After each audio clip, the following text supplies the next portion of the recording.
여러분, 우리 지난주에 물과 성령으로라는 제목으로 말씀을 나눴습니다. 물과 성령으로 거듭나는 사람이 하나님 나라 들어갑니다. 그럼 물과 성령으로 거듭나는 게 무엇입니까? 지난주에는 물로 거듭나는 것이 무엇인지 말씀 나눴습니다. 물로 거듭나는 것은 세례입니다. 세례의 의미가 뭐죠? 예수님과 함께 내가 죽었고 이제는 예수님과 함께 사는 것입니다. 세례는요, 내가 예수님의 십자가와 예수님의 부활을 믿는 그 믿음 가지고 하나님 앞과 또 성도들 앞에서 행하는 예식입니다. 여러분, 세례 받는 것은 이제는 내가 예수님과 함께 죽음으로 말미암아 내 모든 죄가 다 사함 받은 것입니다. 그리고 세례 받은 것은 이제는 누구와 함께 사는 거예요? 예수님과 함께 사는 겁니다. 자, 예수님과 내가 함께 사는데 그럼 당연히 누가 주인이 되어야 되죠? 대답을 안 하시는 분들은 뭐예요? 예수님하고 내가 살아도 내가 여전히 주인입니까? 아니죠. 예수님과 내가 함께 살면 누가 주인이에요? 예수님 주인이에요. 그래서 세례 받았다라는 것은 내 인생의 주인이 바뀐 겁니다. 지금까지는 내가 주인이 되어서 내 마음대로 살았는데 이제부터는 예수님이 주인인 겁니다. 영성일기가 뭐예요? 내가 오늘 하루 누가 주인 되었냐 확인하는 거예요. 내가 입술로는 주여 주여 부르지만 사실은 내가 주인 되어 살 때가 얼마나 많습니까? 여러분 아시잖아요. 무엇 결정할 때, 누구를 만나는 거, 무슨 일을 할 때 다 내가 주인 노릇하고 내 마음대로 다 결정하고 삽니다. 말로는 예수님이 주인이지만 누가 주인인 거예요? 내가 주인인 거죠. 여러분, 주인이 바뀌면 인생이 바뀝니다. 주방장이 바뀌면 음식 맛이 달라. 어떻게 하셨어요? 똑같아요. 내 인생의 주인이 바뀌면 우리 삶이 다 달라집니다. 이전에 좋던 게 이제는 싫어요. 이전에는 세상 것이 그렇게 좋았는데 주인이 바꾸고 나니까 이제 세상 것이 더 이상 기쁨이 되지 않아요. 이제는 주인이 바뀌고 나니까 세상의 가치관이 아니라 하나님의 말씀대로 살아가는 자가 됩니다. 하나님의 말씀이 맞으면 맞는 거고 하나님의 말씀이 아니면 아닌 거예요. 나는 그렇게 가기 싫어요. 그러나 하나님의 말씀이 이것이 길이라고 하면 길인 거예요. 나는 이렇게 하고 싶어요. 나는 이 길로 가고 싶어요. 그게 편하니까. 그런데 하나님의 말씀이 그게 길이 아니라고 하면 길이 아닌 거예요. 그러니까 인생이 바뀌는 겁니다. 세례의 조건은 오직 믿음입니다. 여러분, 교회 아무리 많이 다니고 내가 봉사 아무리 열심히 하고 헌금 생활 잘해도 예수 믿지 않으면 세례 받을 수 없습니다. 여러분, 믿음으로 세례 받는 거예요. 우리는 다른 것으로 구원받는 거 아닙니다. 행위로, 열심으로, 선행으로 구원받는 것 아니에요. 오직 예수 그리스도를 믿음으로 말미암아 하나님의 자녀됩니다. 요한복음 1장 12절 말씀 함께 읽겠습니다. 요한복음 1장 12절입니다. 영접하는 자, 곧 그 이름을 믿는 자들에게는 하나님의 자녀가 되는 권세를 주셨으니. 거듭나는 게 뭐예요? 하나님의 자녀 되는 겁니다. 지금까지는 마귀의 자녀였는데 이제는 하나님의 자녀가 되었어요. 다시 태어났다, 거듭났다 그 말이에요. 근데 거듭나는 것은 뭐예요? 오직 예수 그리스도를 믿음으로 말미암아. 그런데요, 어떤 사람에게는 예수 믿는 게 어렵지가 않아요. 예수 믿는 게 쉬워요. 예수님이 나를 위해 십자가에서 죽으셨고 예수님이 내 모든 죄를 용서하셨고 예수님이 부활하셨고 나도 그 예수님 때문에 부활하고 믿는 자에게 천국이 있고 믿지 않는 자에게 지옥이 있다는 게 믿어져요. 여러분, 믿어지십니까? 그냥 믿어지는 거예요. 그래서 믿음이 어렵지가 않아요. 그런데요, 어떤 사람에게는 믿음처럼 힘든 게 없어요. 아니, 어떻게 하나님이 사람으로 태어날 수가 있지? 그것도 남자를 모르는 처녀의 몸에서. 아니, 2000년 전에 예수님께서 십자가에 죽으셨는데 아니, 그 예수 믿는다고 지금 어떻게 내 죄가 용서받지? 더 믿을 수 없는 건 죽었던 예수님이 부활했대요. 살아났대요. 그리고 그 예수님을 믿으면 나도 부활한대요. 그리고 죽으면 뭐가 있대요? 천국과 지옥이 죽어봤나? 죽지도 않았는데 어떻게 천국과 지옥에 있는 걸 믿어요? 야, 도무지 믿어지지가 않는 거예요. 그래서 어떤 사람에게는요, 믿음처럼 힘든 게 없어요. 아예 안 믿어지는데 어떡해요? 그래서요, 요한 1서 1장 13절에 이렇게 말씀합니다. 우리 이 말씀도 읽겠습니다. 이는 혈통으로나 육정으로나 사람의 뜻으로 나지 아니하고 오직 하나님께로부터 난 자들이니라. 이게 뭐예요? 예수 믿으면 하나님의 자녀로 거듭나는데 이거는 뭐로 안 돼요? 혈통으로 안 돼요. 이 말은 뭐냐면 부모가 예수 믿는다고 자녀도 자연스럽게 예수 믿을 수 있나요? 아니에요. 여러분, 부모가 아무리 예수 잘 믿는다고 해도 자녀도 자기의 믿음으로 예수님을 영접해야 구원받지, 부모가 예수 믿는다고 자식도 자연히 예수 믿는 게 아니더라 그 말이에요. 모태신앙이라고 구원받습니까? 아니에요. 예수 믿어야 구원받습니다. 육정으로도 예수 믿을 수, 육정이라는 건 뭐냐면 내 열심이에요. 인간적인 열심이에요. 여러분, 우리가 막 열심을 낸다고 예수 믿을 수 있나요? 내가 아무리 열심을 내도 안 믿어지는 걸 어떻게 안 믿어지는 걸? 안 믿어지는 걸. 사람의 뜻은 뭐예요? 내가 이제부터 예수 믿기로 결정한 거예요. 나 이제부터 예수 믿을 거야. 여러분, 그래서 예수가 믿어집니까? 안 믿어져요. 자, 오늘 이 말씀 들어보세요. 어떤 사람에게는 예수 믿는 게 너무나 쉬워요. 그냥 예수님의 십자가와 부활이 믿어지고 천국과 부활이 믿어져요. 어떤 사람에게는. 근데 어떤 사람에는 이렇게 믿어지는 게 어려워요. 자, 무슨 차이가 있을까? 오늘 이 부분을 여러분하고 나누려고 하는 거예요. 하나님께서 택하시고 하나님께서 그 마음의 문을 열어주시고 하나님께서 복음을 깨닫게 하시고 하나님께서 믿음을 주셔야지 예수님을 믿을 수가 있습니다. 그럼 하나님께서 어떻게 우리의 마음을 만져주시고 하나님이 어떻게 우리의 마음의 문을 열어주시고 어떻게 하나님이 복음을 듣고 깨닫게 하시고 어떻게 하나님이 예수님을 내 마음에 영접하게 하실까? 성령을 보내주시는 거예요. 그래서 성령이 아니고는 누구든지 예수를 주님이라고 고백할 수가 없어요. 왜 내게 성령 주셔서 내 마음 감동해 주 예수 믿게 하는지 난 알 수 없도다. 신기한 거예요. 내가 예수 믿으려고 해서 믿은 게 아니에요. 성령님을 나에게 보내주셔서 성령님이 내 마음을 감동하시는 거예요. 성령님이 내 마음을 만져주시니까 눈에 보이지 않는데 천국이 믿어져요. 눈에 보이지 않는데 지옥이 믿어져요. 이것이 누구의 역사예요? 성령의 역사예요.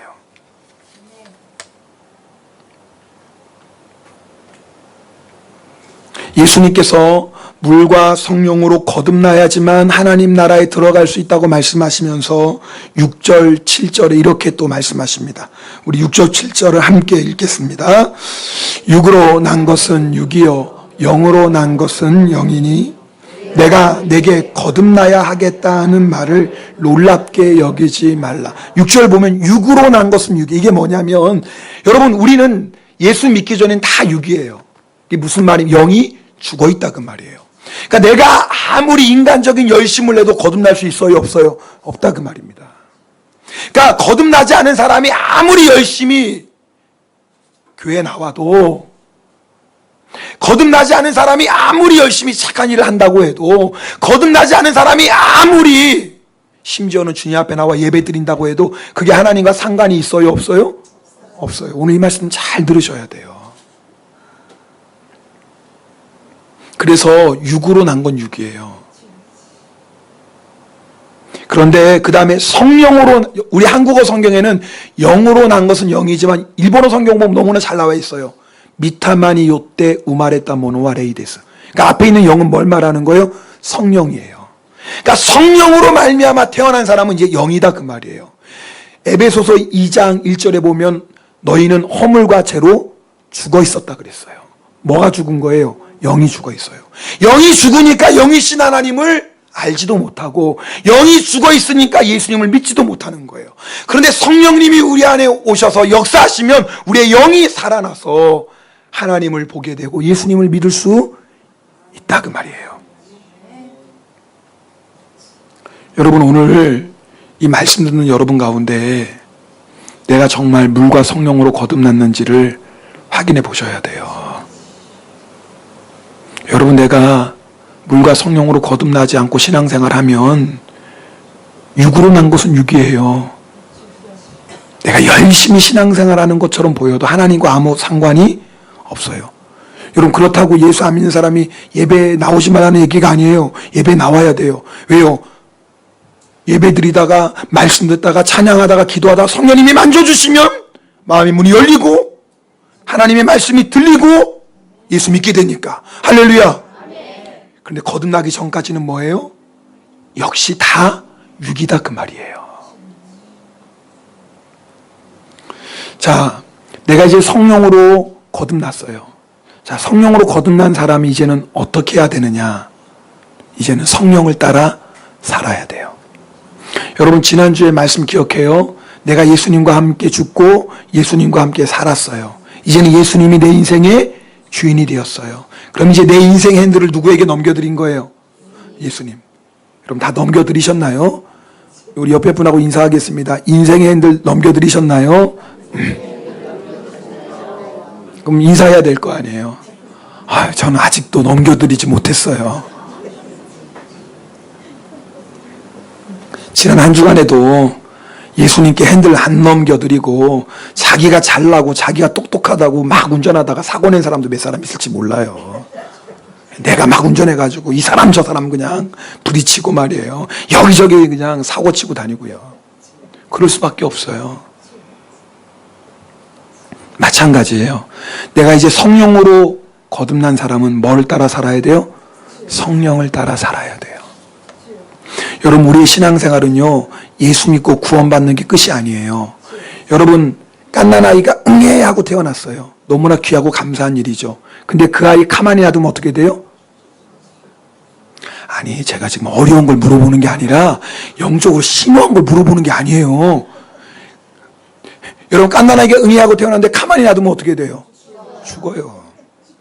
어머니가 젖을 물리고 때에 맞게 일용할 양식을 먹여야 돼요. 우리의 신앙도 똑같아요. 내가 물과 성령으로 거듭났어요. 이제 하나님의 자녀가 되었어요. 그럼 이제 시작된 거예요. 이제부터는 뭐예요? 예수님께 내 인생 핸들을 넘겨드리고 이제는 누구의 음성 듣고 사는 거예요? 주님의 음성, 성령님의 인도하심 따라 사는 거예요. 여러분에게 물어볼게요. 이제 우리는 물과 성령으로 거듭나서 우리 안에 성령님이 역사하시잖아요. 근데 성령님의 역사만 있는 게 아니에요. 내 안을 잘 보면, 내 마음속을 잘 보면 여전히 뭐가 살아있어요? 어떻게 알았어? 자아가 살아있어요. 제가 우리라고 얘기하잖아요. 거기에는 김 목사도 들어가는 거예요. 그래서 분명히 내가 물과 성령으로 거듭났는데 내 안에 육의 소욕이 있더라 그 말이에요. 내가 예수님의 뜻대로 살고 싶어 하는데 그 마음 안에는 또 나의 자아가 네가 왜 그렇게 해야 돼? 네 마음대로 해. 네 감정대로 해. 네 욕심대로 해. 내 자아가 있더라 그 말이에요. 갈라디아서 5장 16절 17절 말씀 함께 읽겠습니다. 내가 이르노니 너희는 성령을 따라 행하라. 그리하면 육체의 욕심을 이루지 아니하리라. 육체의 소욕은 성령을 거스리고 성령은 육체를 거스르나니 이 둘이 서로 대적하므로 너희가 원하는 것을 하지 못하게 하려 함이라. 자, 이 갈라디아서는요, 사도 바울이 어디에 보낸 편지예요? 갈라디아 교회에 보낸 편지예요. 그러니까 이 편지를 받은 사람들은 세상 사람이 아니에요. 당연히 뭐예요? 갈라디아 교회 사람들이 받았다 그 말이에요. 그런데 이 갈라디아 교회 성도를 향해서 사도 바울이 뭐라고 말씀하냐면 너희들은 성령을 따라 살아야 된다. 왜요? 이제 거듭났으니까. 내가 성령으로 거듭났으니까 성령님이 내 안에 계시니까 누구 따라 살아야 돼요? 성령을 따라 살아야 돼요. 그런데 문제가 있어요. 내가 성령을 따라 살려고 그러는데 내 안에 또 뭐도 있는 거예요? 육체의 소욕이 있는 거예요. 그래가지고 내 안에 두 마음이 싸우는 거예요. 내 안에 거듭났기 때문에 성령님의 뜻대로 살고 싶은 마음이 있어요. 그런데 육체의 소욕은 그렇게 살지 말라는 거예요. 성령님은 너 사랑해 라고 하는데 육체의 소욕은 뭐예요? 왜 너만 사랑해야 돼? 성령님은 너 용서해야 돼. 근데 육체의 소욕은 뭐예요? 너 언제까지 용서할 거야? 성령님은 네가 희생해. 그런데 육체의 소욕은 왜 너만 희생해야 돼? 성령님은 네가 섬겨라. 그런데 육체의 소욕은 네가 종이야?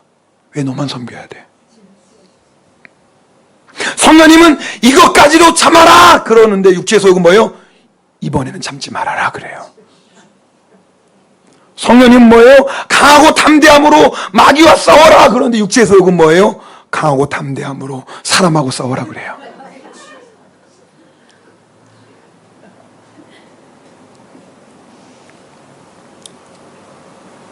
목사님 지난주에 내가 누구랑 싸운 거 어떻게 하셨나 몰라요. 근데 육체의 소욕 안에 늘 우리 안에 육체의 소욕과 성령의 소욕이 싸운다 그 말이에요. 여러분 이것은요 우리가 거듭났다라는 증거예요. 거듭나지 않은 사람 안에 성령의 소욕이 있을까요 없을까요? 없죠. 당연히 없죠. 그러니까 육체에 속한 사람은 자기의 육신대로 살아가도 아무렇지 않아요. 오히려 육신의 소욕 따라 살아 너무나 재밌고 즐거워요. 어떻게 하면 내가 더 육신을 따라 살까? 더 세상 따라 살까? 더 쾌락을 따라 살까? 그래요. 거듭나지 않은 사람은 그래요. 거듭나지 않은 사람은요 하늘나라와 이 세상 사이에 갈등할 일이 있어요 없어요? 없죠. 아니 거듭나지 않은 사람은 하늘나라가 없는데 거듭나지 않은 사람에게 뭐밖에 없어요? 세상 나라밖에 없는데 갈등할 게 뭐 있어요? 거듭나지 않은 사람은 이 세상에서 잘 먹고 잘 살고 성공하고 부귀영화 누리고 쾌락 누리고 내가 원하는 살면 그러면 되는 거예요. 그런데 우리가 거듭나는 순간에 어떤 역사가 일어나냐면 영의 눈이 열려요. 영이 살아나니까. 그리고 육신의 눈에는 보이지 않았던 뭐가 보여요? 천국이 보이는 거예요. 아, 내가 천국을 위해 살아야 되는구나. 그때부터 뭐가 시작되는 거예요? 천국을 위해 살고자 하는 내 마음과 여전히 이 땅에서 잘 먹고 잘 살려고 하는 내가 뭐 하는 거예요? 싸우는 거예요. 그게 이상한 게 아니에요. 우리가 거듭났다는 증거예요.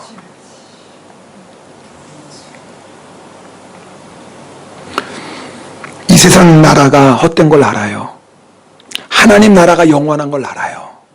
그런데 어느 때는 자꾸 이 세상 나라가 유혹이 되는 거예요. 이제는 나는 주님밖에 없습니다라고 결단하고 앞으로 나가는데 자꾸 뭐예요? 뒤돌아보는 거예요. 오늘 신현설 지사님이 귀한 결단하셨잖아요. 이제 내가 정말 하나님 주님만 바라보고 하늘나라 위해 살겠다고. 자, 우리 집사님 정말 귀한 결단이고 저도 여러분도 그 결단 날마다 해야 돼요. 근데 그 결단하는 순간에 그럼 육신의 소욕이 신지사가 대단한 결단했네. 무지 무섭네. 이제는 신지사 접근도 못하겠다 하고 육신의 소욕이 딱 도망갑니까? 그러면 얼마나 좋아요.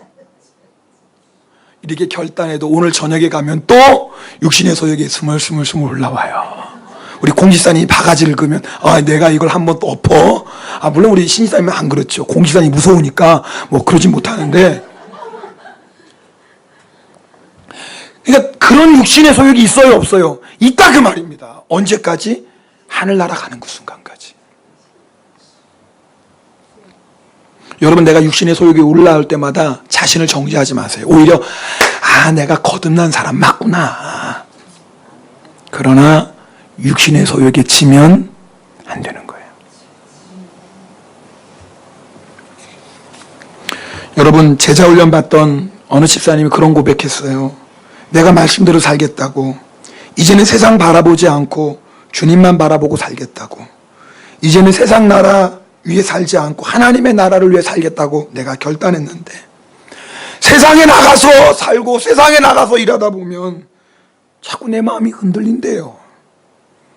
자꾸 나도 모르게 걱정하고 염려하게 되고 자꾸 말씀 세상 앞에서 타협하려고 하고 그런 내 모습을 보면서 너무나 마음이 아프고 너무나 안타깝고 너무나 속상하다라는 거예요. 왜요? 거듭났기 때문에 그런 거예요. 그 집사님을 위해서 간절히 제가 기도해 드렸어요. 집사님이 눈물을 흘리며 기도해요. 주님, 이제는 세상 것 구하지 않겠습니다. 일의 노예가 되지 않겠습니다. 이제는 오직 주님 뜻대로만 살겠습니다. 뒤돌아보지 않겠습니다. 하나님의 나라를 위해 살겠습니다. 맡겨주신 사명 위해 살겠습니다. 할렐루야. 우리가 날마다 이렇게 결단해야 돼요. 이렇게 결단하면 육신의 소욕과 싸워서 승리해야 됩니다. 그러면 육신의 소욕과 싸워서 승리하는 방법이 뭘까요? 성령을 따라 사는 거예요. 갈라디아서 5장 19절부터 21절까지 말씀 길지만 우리 이 말씀 함께 읽겠습니다. 육체의 일은 분명하니 곧 음행과 더러운 것과 호색과 우상숭배와 주술과 원수 맺는 것과 분쟁과 시기와 분냄과 당짓는 것과 분열함과 이단과 투기와 술취함과 방탕함과 또 그와 같은 것들이라.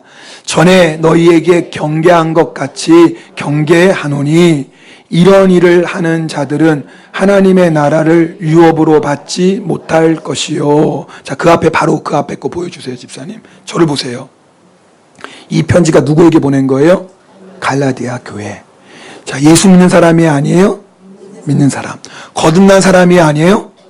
물론 그 안에 거듭나지 않은 사람도 있었겠지만 사도 바울은 지금 거듭났다고 생각하고 편지 쓰는 거예요. 근데 사도 바울이 지금 뭐라고 편지 써? 잘 보세요. 전에 그러니까 갈라디아에 가서 교회를 개척했잖아요. 이 편지를 보내기 전에 내가 분명하게 너에게 경계했다. 절대 육신을 따라 살지 말아라. 우리 안에 성령의 소욕이 있고 육신의 소욕이 있잖아요. 그러니까 사도 바울이 갈라디아 교회에게 경계한 거예요. 너희 이제 예수 믿고 은혜 받고 거듭나서 하나님의 자녀 되었는데 내가 너에게 경계하는데 절대 육신 따라 살면 안 된다. 그리고 지금 또 편지 보내서 권면하는 거예요. 또 편지 보내는 거예요. 내가 전에도 너에게 경계했는데 내가 또 편지 써가지고 너에게 경계하는데 절대 육신 따라 살면 안 된다. 육신 따라 살면 안 된다. 여러분, 육신 따라 살면 안 돼요. 처음에는 육신을 따라 사는 게 별거 아닌 것 같아요. 처음에는 별거 아닌 것 같아요. 한두 번은 그럴 수 있지. 내가 예수 믿고 거듭났지만 이 정도는 괜찮지 뭐. 내가 예수 믿고 거듭나서 하나님의 자녀 됐지만 이 정도는 하나님이 이해해 주시겠지 뭐. 맞아요. 그냥 그 정도로 끝나면 상관없어요. 그런데 절대 육신의 일은요, 잘 들어보세요. 그 정도로 안 끝나요. 우리가 육신을 따라 행한 것을 회개하지 않으면 육신의 일은 계속해서 이어지는데 어떻게 이어지는지 아세요? 점점 더 강하게. 저에게도 그런 경험이 있어요. 제가 계속 짜증나는 일이 있어서 순간적으로 확 짜증을 내고 말았어요. 목사도 짜증을 내요. 참. 옆에 분하고 인사합시다. 짜증내지 마세요. 네. 짜증내지 마세요. 짜증내지 마세요. 네. 그런데 제가 그냥 욱하고 확 짜증을 내고 말았어요. 이건 성령의 일이에요? 육신의 일이에요? 어렵죠? 육신의 일이죠. 그럼 제가 뭐 해야 돼요? 빨리 회개해야 돼요. 사실 제가 짜증내는 구성하는데 성령님이 말씀하셨어요. 너 짜증내지 말고 감사해야 된다. 근데 내가 그냥 너무 짜증을 확 내고 말았어요. 자, 그러면은 빨리 회개해야 되는데 짜증 낼 만하니까 냈지 뭐 내가. 화낼 만하니까 냈지. 그리고 회개하지 않고 넘어갔어요. 자, 그러면 어떤 일이 생기냐면 잘 보세요. 내가 그렇게 회개하지 않고 지나가니까 그 다음에 어떤 일이 일어나냐면 짜증내는 수가 점점 늘어나요. 그리고 그것뿐만이 아니에요. 짜증내는 강도가 점점 강해져요. 여러분 그런 경험 있죠? 여러분 이렇게 짜증도 안 내시니까 그런 경험이 없는 것 같아요. 별로 한두 번 외에는 아멘을 안 하시는데 그래요. 저는 나쁜 놈이고 여러분 좋은 분들이에요. 하여튼 그런데 근데 보세요. 제가 마땅히 회개해야 되는 육신의 일을 회개하지 않고 지나가니까 이제는 짜증내는 수가 점점 늘어나고 짜증의 감도가 점점 강해져요. 나중에는요, 정말 별것 아닌 일에 짜증내는 거예요. 제가 어떻게 하냐, 아내가 얘기하는 거예요. 여보, 당신 너무 짜증내요. 제가 순간 내가 지금 뭐 하는 거지? 하나님 앞에 회개했어요. 간절하게. 여러분, 만약에 제가요 그런 순간에도 회개하지 않고 육신을 따라가면 제 마음은 어떻게 질까요? 점점 강박해집니다. 그러면 나중에 뭐냐면 짜증낸 것과 비교할 수 없는 더 크고 더럽고 악한 육신의 일을 행하게 됩니다. 여러분, 무슨 말씀인지 아세요? 여러분, 제가 재단 앞에서 이런 말씀 드리는 거 너무나 조심스럽지만 오해하지 말고 들으세요. 홧김에 바람 핀다 그래요. 처음 들어보셨나요? 아니요. 여러분, 이게 얼마나 무서운 건 줄 아세요? 화가 나면 육신의 일이에요. 빨리 회개해야 돼요. 근데 우리는 한번 화가 나고 내 마음이 강박해지면 갈 때까지 가지 뭐 그러는 거예요. 이게 육신의 일이 무서운 거예요. 처음에는 정말 별것 아닌 것 같아요. 이 정도는 아무것도 아니지. 그런데 그 육신의 일을 회개하지 않으면 점점 우리의 마음은 강박해지고, 여러분, 강박해지면 나중에 어떻게 가는 줄 아세요? 하나님을 알면서도 갈 때까지 가지 뭐. 심지어는요, 어떤 말까지 하는 줄 아세요? 분명히 예수 믿는다고 하는 사람이, 거듭났다고 하는 사람이 막 혈기 부리면서 지옥 가지 뭐. 여러분, 이게 얼마나 무서운 말이에요. 여러분, 이게 여러분 어떤 말인지 여러분 다 아시죠? 근데 우리가요 육신의 일에 사로잡히고 내 마음이 강박해지면 어디까지 가요? 여기까지 가요. 아마 여러분 중에 이런 비슷한 경험하신 분들도 있을지도 몰라요. 내가 거듭났다고 하는데 내가 육신의 일을 회개하지 않고 내 마음이 강박해지고 더 강박해지면 심지어는 우리 입에서 지옥 가면 될 거 아니야. 이런 말까지 나온다니까요. 그래서 육신의 일은요 처음이 중요해요.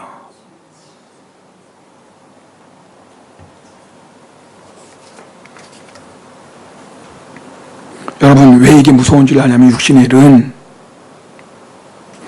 갈라디아서 말씀 그 앞에 보세요. 자, 처음부터 보시면 육신의 일이 이제 뭔지 나온지 나와요. 한번 읽어볼까요? 시작. 육체의 일은 분명하니 곧 음행과 더러운 것과 호색과 그 다음에요 우상, 수도. 보세요. 자, 육신의 일 가운데 지금 뭐가 있어요? 그리고 그 맨 끝에 뭐가 있어요 또? 이단. 저 보세요. 자, 어려운 게 없어요. 우상 숭배하고 이단에 빠지면 구원 받아요, 못 받아요? 못 받습니다. 그죠? 왜요? 우리는 구원받는 거 누구 이름으로 구원받아요? 예수 이름으로 구원받아요. 우상 숭배가 뭐예요? 아, 예수님도 믿지만 다른 신도 믿지 뭐. 이 신 믿으면 이게 좋고 저 신 믿으면 저게 좋고. 여러분, 이 말씀 잘 들으셔야 돼요. 우상 숭배. 우리는 예수님만 믿고 구원받는 거예요. 예수 믿고 다른 것도 믿으면 이거는 뭐예요? 우상 숭배인 거예요. 하나님이 이스라엘 백성을 왜 심판하셨어요? 이스라엘 백성은요 나라가 망하기 전까지 예루살렘 성전에서 제사 드렸다고요. 하나님께 제사도 드리고 뭐예요? 다른 신에게도 제사 드리고. 이게 우상 숭배예요. 그래서 잘 보세요. 여러분, 우리가 육신을 따라 살면 처음에는 그게 별거 아닌 것 같지만 육신을 따라 살다 보면 나중에 뭐예요? 우상 숭배하는 자리까지 가고 심지어는 뭐예요? 이단까지 돼요. 그럼 구원 받아요, 못 받아요? 못 받죠. 그래서 사도 바울이 뭐라고 그러는지 맨 마지막 말씀 보세요. 갈라디아서. 네. 더요? 네. 자, 읽겠습니다. 그 앞에 거, 집사님. 네. 읽겠습니다. 시작. 이런 일을 하는 자들은 하나님의 나라를 유업으로 받지 못할 것이. 이 말이 뭐예요? 하나님 나라 들어갈 수 없다 그 말이에요. 여러분, 절대 속지 마세요. 한 번 구원받았으니까 영원 구원받는 거지 뭐. 아니, 내가 비록 물과 성령으로 거듭났다고 해도 잘 들어보세요. 내가 믿음을 배교하고 우상 숭배하고 이단에 빠졌는데 구원 어떻게 받습니까? 속지 마세요, 여러분. 속지 마세요. 근데 우리가 육신의 일을 따라가다 보면 어디까지 가요? 여기까지 가요, 여기까지. 제가 예화집에서 읽었던 이야기입니다. 건물 짓는 일에 하루 일당을 받고 일하는 분들이 계셨어요. 근데 마침 그 건물이 높은 언덕에 지어져 있고, 높은 언덕에서 이제 건물을 짓는데 휴식 시간이 되었어요. 그래서 이제 일하시던 분들이 휴식 시간에 뭐예요? 담배 한 대씩 피시면서 얘기 나누는 거예요. 그러다가 문득 한 사람이 그런 말 하는 거예요. 높은 언덕에 있으니까 시내가 한눈에 다 보이는데 큰 교회가 눈에 보였어요. 그래서 이제 담배를 피우면서, 야, 저 교회는 굉장히 크네요. 저렇게 교회 건물이 크니까 모이는 사람도 많겠네요. 그런데 그 얘기를 했는데 옆에 있던 사람이 이런 말을 하는 거예요. 당신이 믿을지 모르겠지만 한때는 제가 그 교회 담임 목사였습니다. 사연인즉 이래요. 교회 안에 목사인 자신을 너무 힘들게 하는 사람이 있었다라는 거예요. 시시껌껌 막 시비를 걸고 힘들게 하고 막 하는 거예요. 한두 번은 참았겠죠. 그런데 이게 하루, 이틀, 한 달, 두 달, 1년 이럴 때마다 뭐예요? 나는 죽고 예수로 살고 이겨야 되는데 이걸 못한 거예요. 마음 안에 뭐예요? 미움과 분노가 막 쌓이는, 겉으로는 안 그렇죠. 아, 괜찮습니다. 제가 사랑하지요. 아, 용서하죠. 근데 마음속에서 뭐예요? 이 미움과 분노가 막 쌓여가는 겁니다. 쌓여가고 쌓여가고 쌓여가고 쌓여가다가 어느 순간이 딱 되니까 뭐 하는 거예요? 어떻게 됐을까요? 폭발해버린 거예요. 그 성도하고 대판 싸운 겁니다. 싸우고 난데 뭐 더 이상 교회 뭐 있겠습니까? 자기 교회 나가겠다고. 그 이후로 교회를 멀리하고 일일 노동자가 되어서 자포자기의 인생을 삽니다. 여러분, 사실은 제가 일부러 이 예화집에 있는 얘기를 했어요. 왜냐하면 제가 직접 때로는 간접적으로 이런 분들을 알아요. 목사지만 여러분, 목사도요, 아니, 거듭났으니까 목사 됐겠지. 거듭났을 뿐이겠습니까? 내일 평생 주님을 위해 살겠다고 결단했어요. 그런데요, 육신의 소욕을 따라가면 목사도 소용이 없는 거예요. 육신의 소욕을 따라가면 이렇게 돼요. 육신의 소욕을 이기는 방법은 딱 하나밖에 없어요. 뭐예요? 성령을 따라 사는 거예요. 여러분, 오늘 이런 말씀 들으면 성도들 중에 이렇게 생각해요. 아, 성령을 따라 사는 건 너무 힘들어. 성령을 따라 살면은 내 마음대로 못 살고 이것도 하지 말아야 되고 저것도 안 되고 또 하기 싫은데 이것도 하라고 하고 저것도 하라고 하고, 우리 성령을 따라 사는 거는 너무 힘들고 내 자유도 없고, 그렇다고 육신을 따라 살면 돼요, 안 돼요? 아, 육신을 따라 살면 하나님의 나라를 유업으로 받지 못한다니까. 그러니까 그럼 나는 육신에 대한 열매도 맺으면 안 되지. 그리고 성령의 열매는 또 맺기 너무 힘들어. 그러니까 나는 뭐예요? 그냥 아무 열매 맺지 않고 살자. 꼭 설교 들으면 이런 분이 한두 분 계세요. 여기도 있을지 모르죠. 아, 예수 꼭 그렇게까지 믿어야 되나? 대충 믿으면 되지 뭐. 그냥 아슬아슬하게 어디 갈 때까지만, 천국 가기까지만 아슬아슬하게 믿으면 되지. 그러니까 세상도 즐길 거 즐기고 대충 세상 타협하면서, 그러다가 너무 세상 가면 구원 못 받으니까. 그러니까 너무 세상 가면 안 돼요. 그러니까 아슬아슬하는 거예요. 그래가지고 너무 세상으로 가면 구원 뺏기니까 안 되고, 그렇다고 성령님 따라 살려면 또 너무 얽매이는 것 같고 세상 재미도 없는 것 같고, 그러니까 천국 갈 정도 아슬아슬하게. 그런 건 없어요. 여러분, 오늘 그런 마음 있으면 다 버리셔야 돼요. 왜냐하면 열매는 두 개밖에 없어요. 성령의 열매 안 맺으면 육신의 열매 맺는 거예요. 나는 성령의 열매도 못 맺을 것 같아요. 힘들어서 신앙생활하는 게. 근다고 육신의 열매도 안 맺어요. 지옥 가야 되니까. 그러니까 나는 뭐예요? 아무 열매도 안 맺을게요. 그런 건 없어요. 우리는 항상 좁은 길, 넓은 길 얘기해. 우리는 항상 무슨 길 만들어요? 중간길 만들잖아요. 주님이 너는 좁은 길 따라가라. 좁은 길 가야 천국 간다. 근데 좁은 길 가니까 험하고 좁으니까 힘드니까 좁은 길은 가기 힘들고, 넓은 길은 편해요.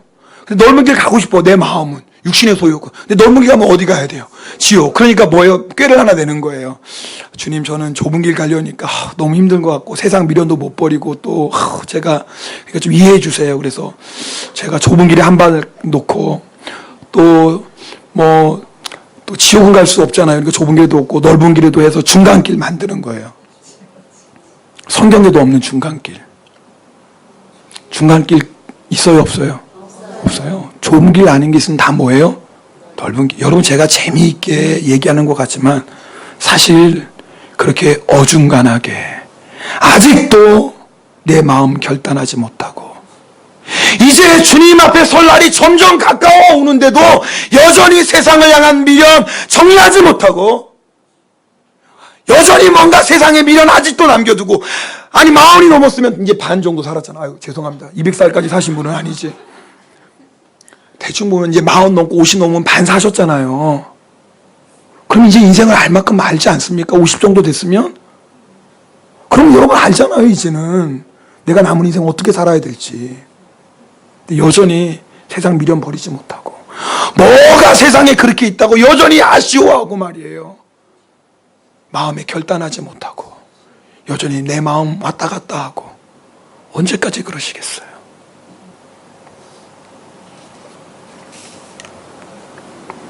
여러분, 성령의 열매 맺는 건 내 힘으로 맺을 수 없습니다. 사랑, 희락, 화평, 오래 참음, 자비, 양성, 충성, 온유, 절대, 이 중에 우리의 힘으로 맺을 수 있는 건 하나도 없어요. 우리 힘으로 절대 못 맺습니다. 다 누구의 역사예요? 성령님의 역사예요. 할렐루야. 성령님만 하실 수 있는 거예요. 근데 우리가 해야 될 일이 있어요. 내가 예수 믿었다고 자연히 그러는 거 아니에요. 내가 매일매일 성령을 따라 사는 거예요. 어렵지 않아요. 그냥 멀리 볼 거 없어요. 그냥 오늘 하루 그냥 성령님 인도하시는 대로 아멘 하고 오늘 하루 사는 거예요. 그리고 내일 되면 또 내일 성령님이 주시는 마음 따라서 아멘 하고 또 살아가는 거예요. 그렇게 한 걸음 한 걸음 성령님의 인도함 받다 보면 어느새 뭐예요? 이런 풍성한 열매를 맺게 됩니다. 할렐루야. 하나님께서 여러분 사랑하십니다. 뭘 보고 알아요? 성령 보내주셨잖아요. 하나님이 여러분을 얼마나 사랑하신 줄 뭘 보고 알아요? 예수님 믿고 거듭났잖아요. 정말 하나님이 여러분 사랑하시는 거예요. 그래서 성령 보내주셨어요. 우리의 힘으로 신앙생활을 하는 거 아니라 성령의 능력으로 우리는 성령님께 순종하기로 결단하고 따라가면 됩니다. 오늘 시간에 기도합시다.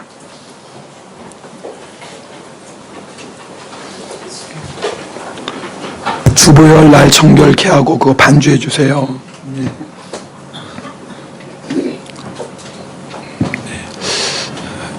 영상도 좀 준비해 주시면 고맙겠습니다. 주보혈 날 정결케 하고.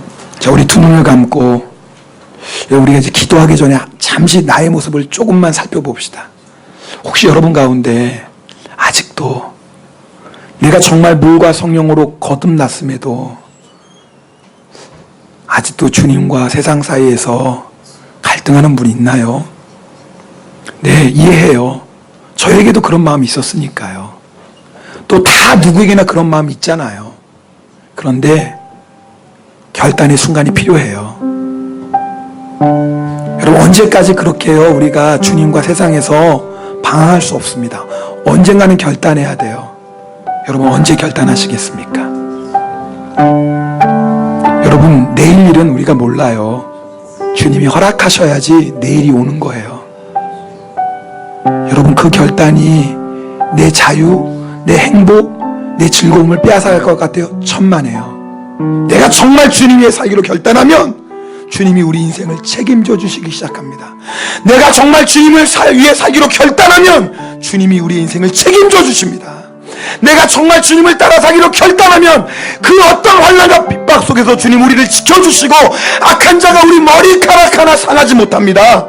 주님이 이 은혜와 이 축복 주시려고 결단하라고 하시는 거예요. 무거운 짐이라고요? 그런데 여러분 아십니까? 나 혼자 지는 거 아니에요. 예수님이 함께 멍에 매시겠다고 약속하셨어요. 우리는 순종만 하면 돼요. 오늘 결단합시다. 주님, 내가 이제 성령을 따라 살기로 결단합니다. 더 이상 주님과 세상 사이에서 방황하지 않겠습니다. 내 안에 있는 남아있는 미련 오늘 주의 보혈로 다 씻어주시고 성령의 불로 다 태워주시고 이젠 오직 성령만 따라 주여 성령의 열매 맺으며 영원한 하늘나라를 바라보며 주님 앞에 섰을 때 착하고 충성된 종이라 칭찬받는 성도의 삶을 살게 하옵소서. 우리 주여 한번 간절히 부르짖고 통성으로 기도합니다. 주여